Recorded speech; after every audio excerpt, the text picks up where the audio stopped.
The Irish in Australasia by Brother Leo, FSc. M.A. Should one be called upon to give in brief the history of the Irish in the land of the Southern Cross, he could do nothing more to the purpose than to relate the story of the Holy House of Australia.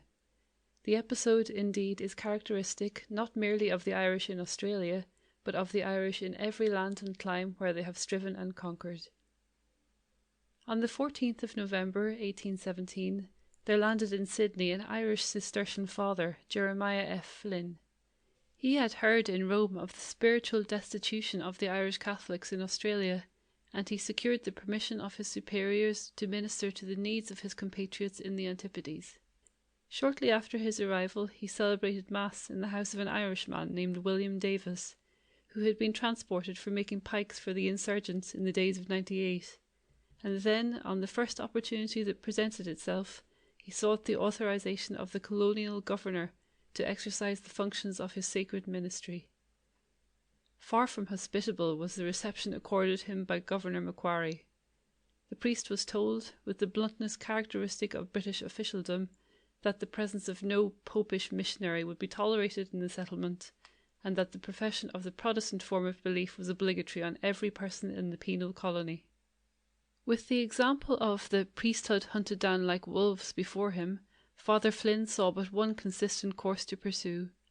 His fellow Catholics, his fellow Irishmen, were in sore need of his help. That help they must receive, even though the civil powers refused their sanction.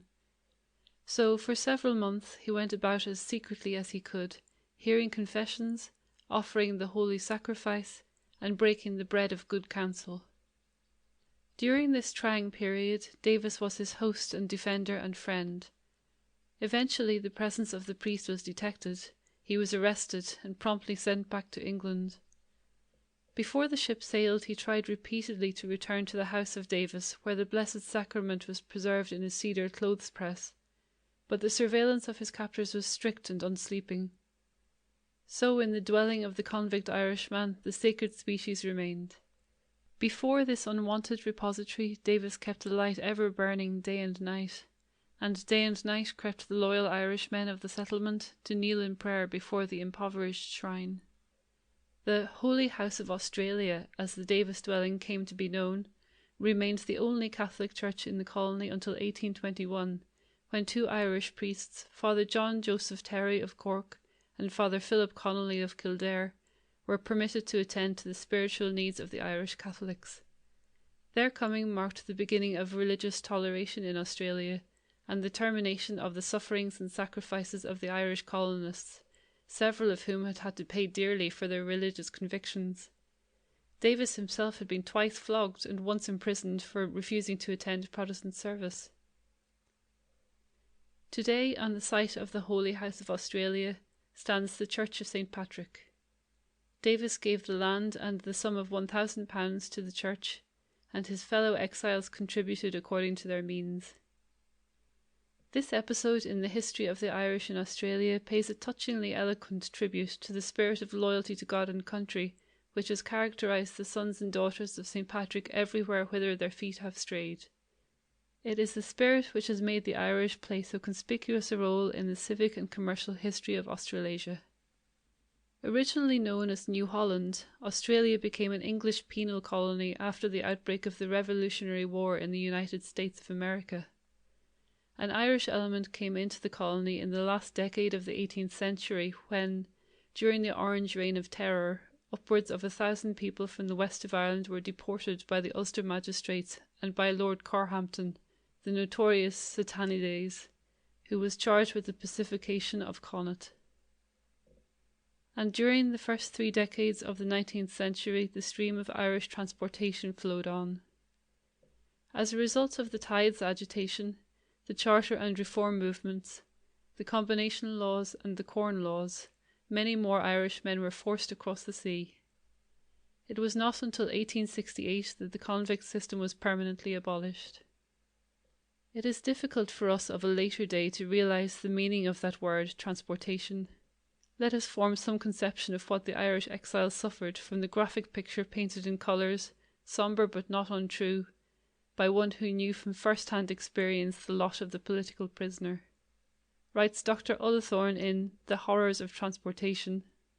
Take any one of you, my dear readers, separate him from his wife, from his children, from all those whose conversation makes life dear to him. Cast him on the ends of the earth.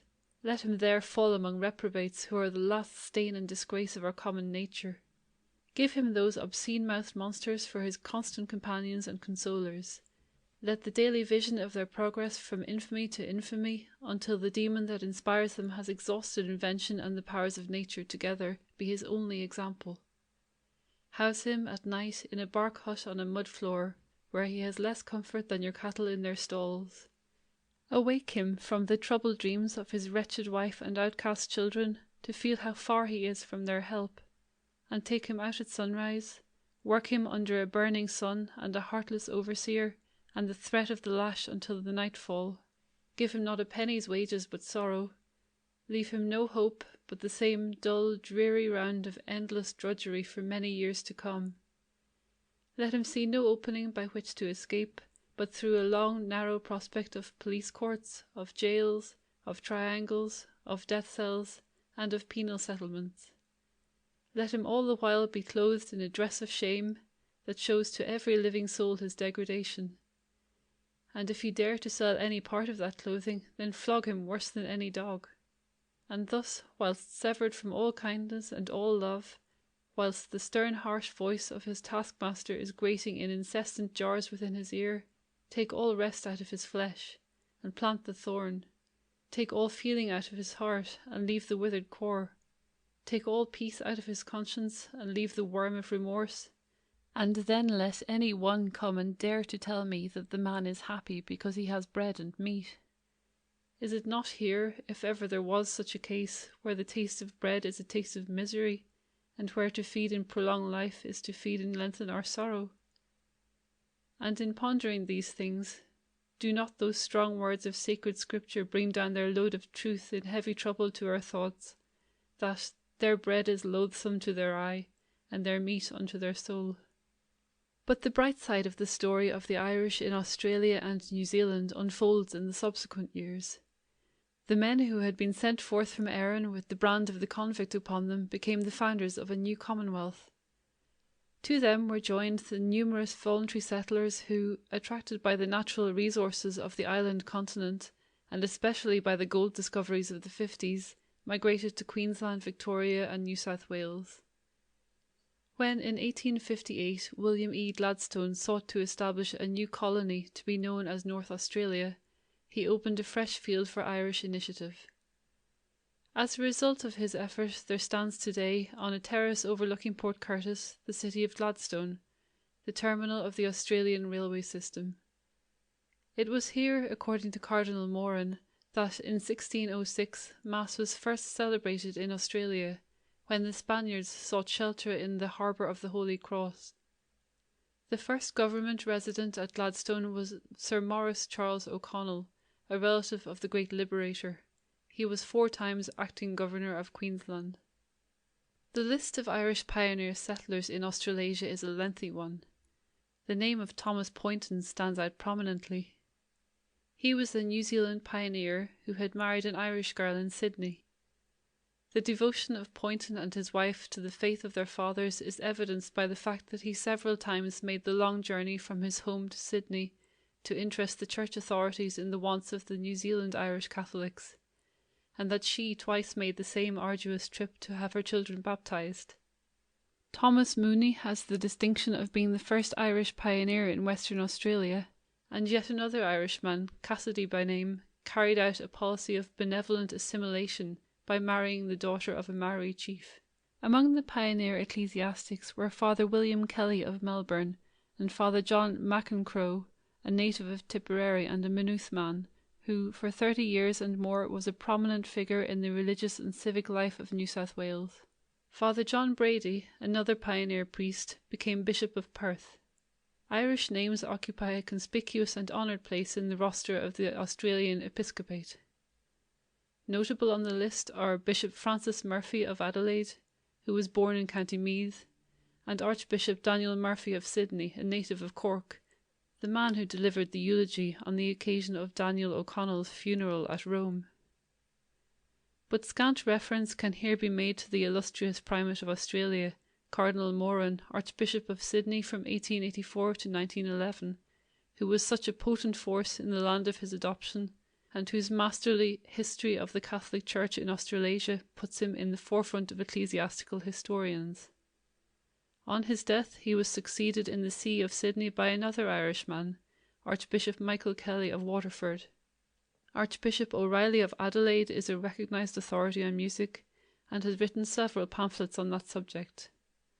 A Galway man, Dr. T.J. Carr, a great educator, is now, 1914, Archbishop of Melbourne, and Clare man, Dr. J.P. Clune, holds sway in Perth.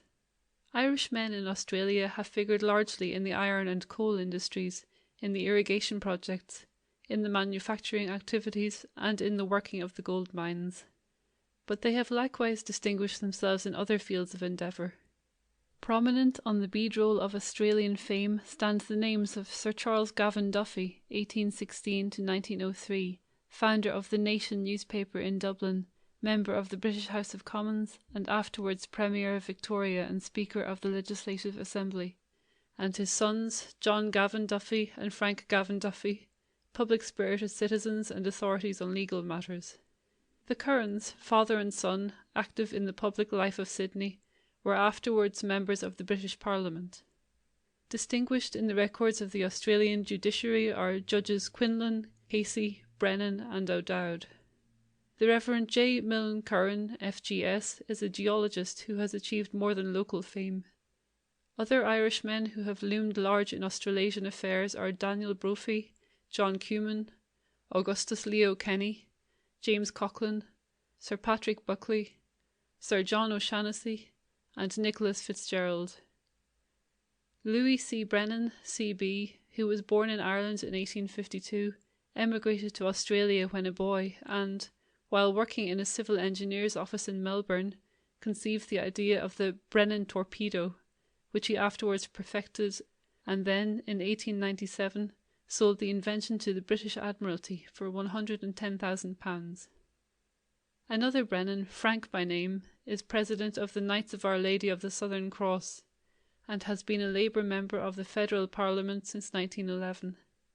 A third, Christopher John, is assistant lecturer in modern literature in the University of Sydney, and a fourth, James, of the Diocese of Perth, was made a Knight of St. Sylvester by Pius X in 1912.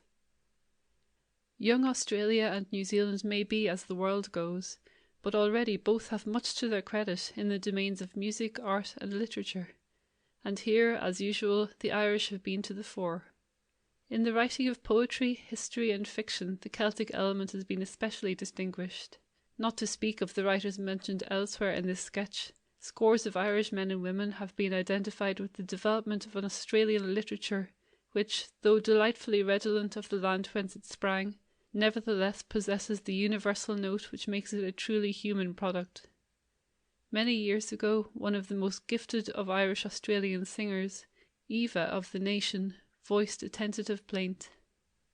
O barren land, O blank bright sky, methinks it were a noble duty to kindle in that vacant eye the light of spirit, beauty, to fill with airy shapes divine thy lonely plains and mountains, the orange grove, the bower of vine, the silvery lakes and fountains, to wake the voiceless, silent air to soft melodious numbers, to raise thy lifeless form so fair from those deep spellbound slumbers. Oh, whose shall be the potent hand to give that touch informing, and make thee rise, O southern land, to life and poesy warming? Mrs. O'Doherty herself, who long lived in that Queensland which she thus apostrophised, helped in no uncertain way to answer her own question. So did John Farrell, the author of the truly remarkable Jubilee Ode of 1897 and of a collection of poems which include the well-known How He Died. And so, long before, had the non-Catholic Irishman, Edward O'Shaughnessy, who went to Australia as a convict but who laughed in lockstep and made music with his chains. James Francis Hogan, author and journalist, was born in Tipperary in 1855 and shortly afterward was brought by his parents to Melbourne where he received his education. On his return to Ireland he was elected to represent his native country in Parliament. He is an authority on Australian history, and in his book on the Gladstone Colony has given us a fine specimen of modern historical method. With him must be mentioned Roderick Flanagan, whose History of New South Wales appeared in 1862. Other Irish names distinguished in Australasian literature are those of the New Zealand poet Thomas Bracken, Roderick Quinn, Desmond Byrne, J.B. O'Hara, the eccentric convict writer George Barrington Waldron, Victor J. Daly, Bernard O'Dowd, Edwin J. Brady, the Reverend J. J. Malone, and the Reverend W. Kelly. Finally, the Irish in Australia have done more than their share in the work of education and social service.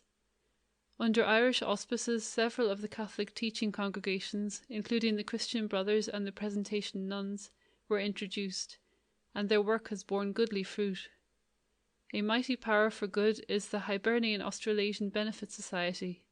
The organisation, which was founded in 1871, has spread rapidly and has a large active membership. Truly, the land of the Southern Cross is not the dimmest jewel in the coronet of Ireland's glories. References: Hogan, The Irish in Australia, 1888. The Gladstone Colony, 1898. Mennell, Dictionary of Australian Biography, 1892. Duffy, Life in Two Hemispheres, 1903.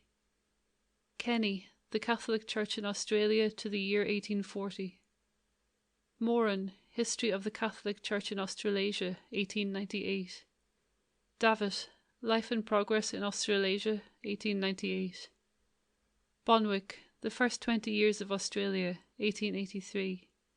Flanagan, History of New South Wales, 1862. Byrne, Australian Writers, 1896.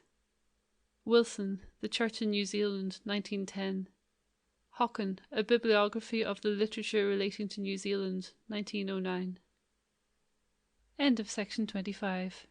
Recording by Jenny Adamson.